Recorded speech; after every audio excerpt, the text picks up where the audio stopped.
جب مجھے سازش کے تحت 9 اپریل کو جب میں پرائم منسٹر ہاؤس سے نکلا اپنی ڈائری پکڑ کے، تو میرے مخالفین سب کا جنہوں نے سازش کی ان کا خیال تھا کہ اب مٹھائیاں بانٹے گی اور ساری دنیا اس کو برا بھلا کہے گی.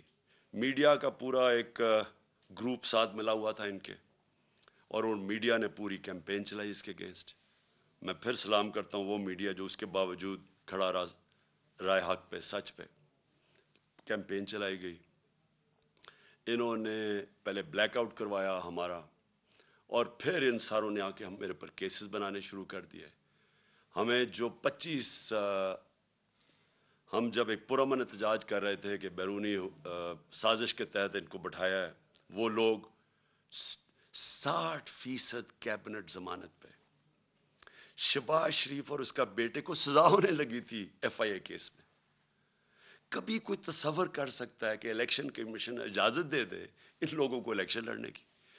عموماً ساری دنیا میں الیکشن کمیشن، اگر آپ کے اوپر آپ انڈر ٹرائل ہوں، آپ کے اوپر اربوں روپے کے کرپشن کے کیسز ہوں، تو عموماً الیکشن کمیشن کہتی ہے کہ پہلے اپنے آپ کو کلیئر کرو اور پھر آ کے الیکشن لڑو.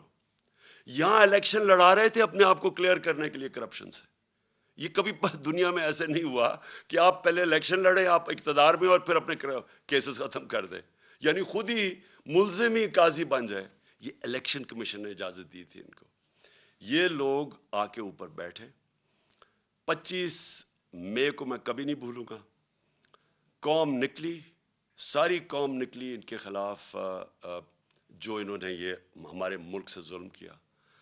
اور انہوں نے ان لوگوں کے اوپر جس طرح کا تشدد کیا، وہ پولیس والوں نے جو کیا پنجاب کے اندر، جو، اور ایک پولیس والا مجھے یاد ہے، انہوں نے جو کیا پنجاب میں، یہ جو رانا ثناء اللہ اور شہباز شریف نے یہ جو جہاں ظلم کیا اسلام آباد میں، اور ان کو شرم نہیں آئی کہ وہاں فیملیز نظر آ رہی ہیں اور ان کے اوپر یہ ٹیئر گیسنگ کر رہے ہیں، اور صرف اس لیے ڈر لگے، خوف پھیلانے کے لیے کہ ہم ان کو اتنا خوف پھیلائیں گے کہ یہ چپ کر کے بیٹھ جائیں گے، کیونکہ یہ بھیڑ بکری ہیں.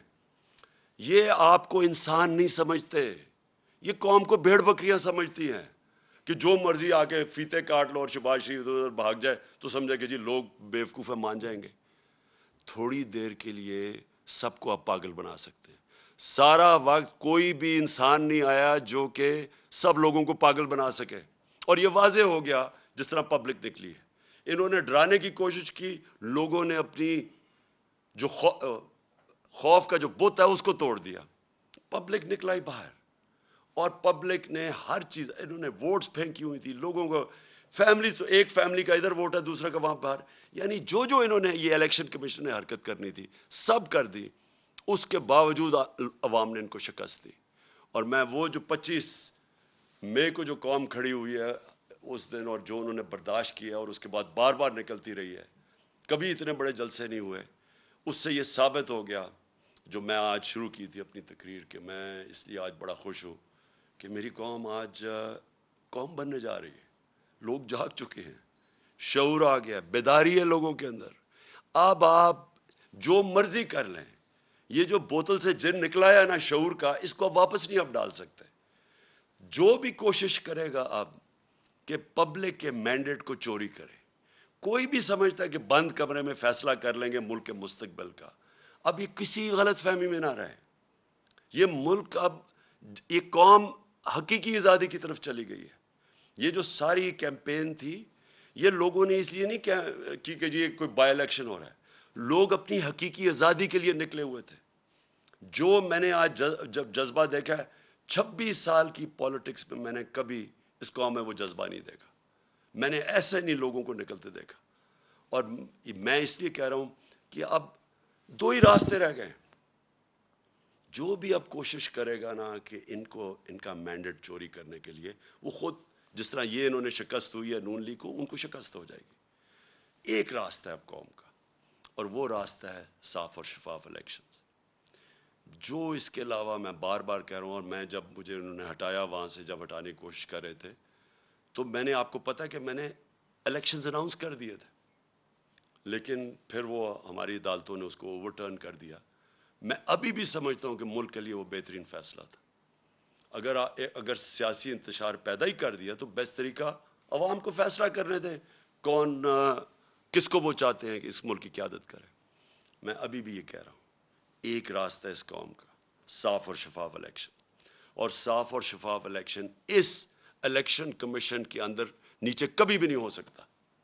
یہ ایک ملک کی جو سب سے بڑی سیاسی جماعت ہے اس کو کوئی اعتماد ہی اس الیکشن کمیشنر پہ نہیں ہے.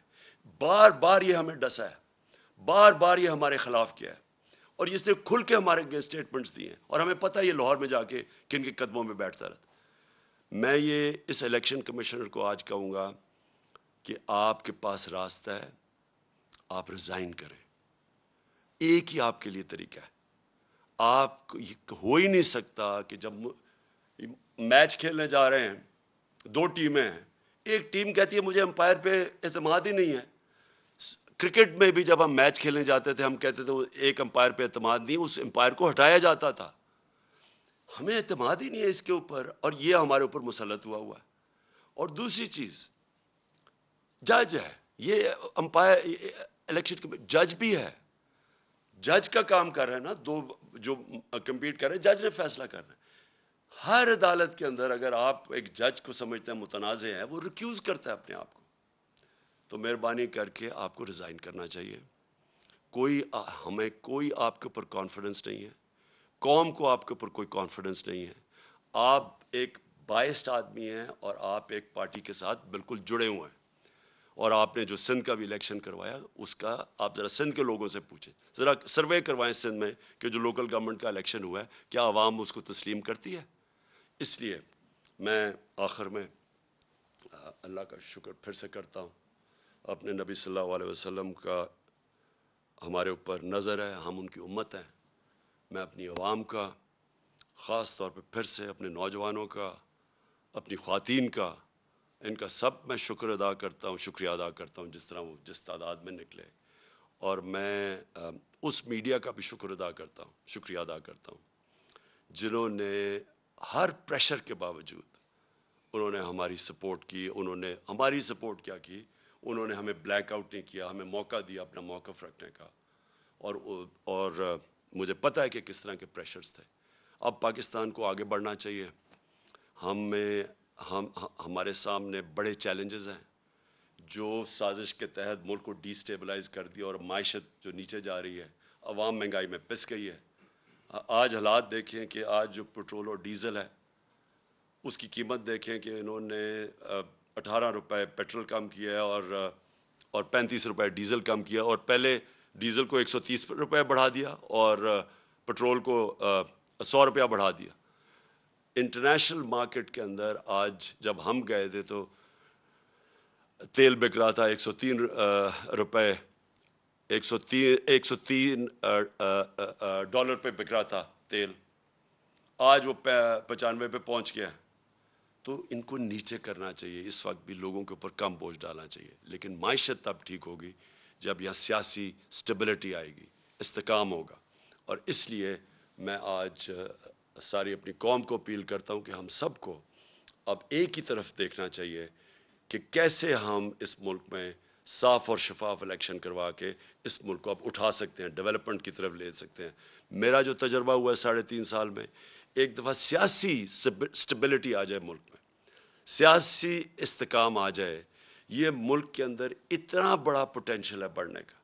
اور سب سے بڑا آخر میں کہہ بھی دوں جو پوٹینشیل ہے, دیکھیں ہماری ایکسپورٹس بڑھنے میں ہمارا سب سے مسئلہ کیا ہے کہ ہمارے ڈالر کم ہو جاتے ہیں.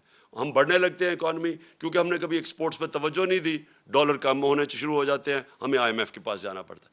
لیکن ہمارا اتنا بڑا اثاثہ بیٹھا ہوا ہے باہر بیرون ملک پاکستانی, یہ ہمارا بہت بڑا اثاثہ ہے.